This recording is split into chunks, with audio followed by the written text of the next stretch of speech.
My name is Haruki. I am 98 years old, and this is Emiko, my only friend left in this world.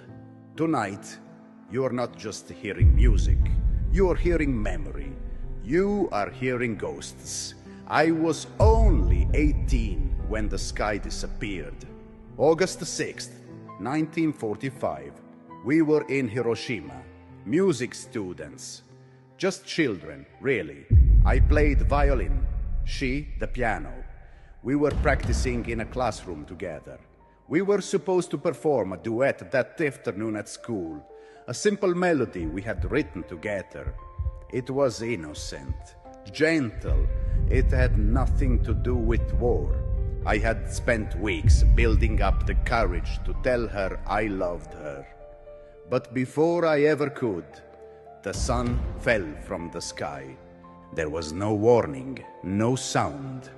Just a white light so bright, it felt like we had been erased. Time didn't exist anymore. I remember opening my eyes and not understanding what I was seeing. I thought I had died. Everyone I knew, gone. I was buried for hours. When they pulled me out, my hands were burned, my left eye blind. My violin case splintered like firewood. I never saw Emiko again, or so I thought. I spent the next 70 years believing she had died with the others. I never married. I never played again.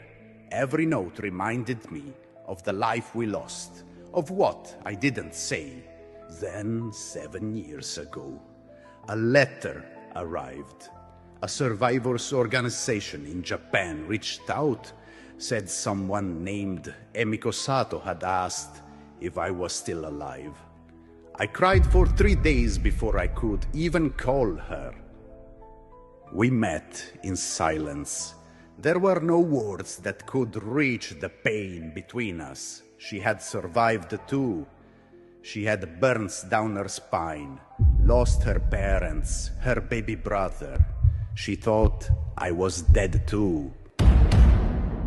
We sat on a bench. Just two old people, broken by history. And then I said, "Do you remember the song?" She smiled, a tiny smile, and she said, "Yes, I never forgot." So we played. We hadn't touched our instruments in decades. Our hands didn't move the way they used to, but the music came back like a river after the drought. We're not here tonight to impress anyone. We don't have long left on this earth. What you're about to hear is the song we were meant to play 80 years ago. The song of two children who never got to say goodbye. A lullaby for the dead. A prayer for peace. We play tonight for the ones who didn't make it out of the rubble. And for the little versions of ourselves that never got to grow up. Thank you for letting us share our last song. Good luck.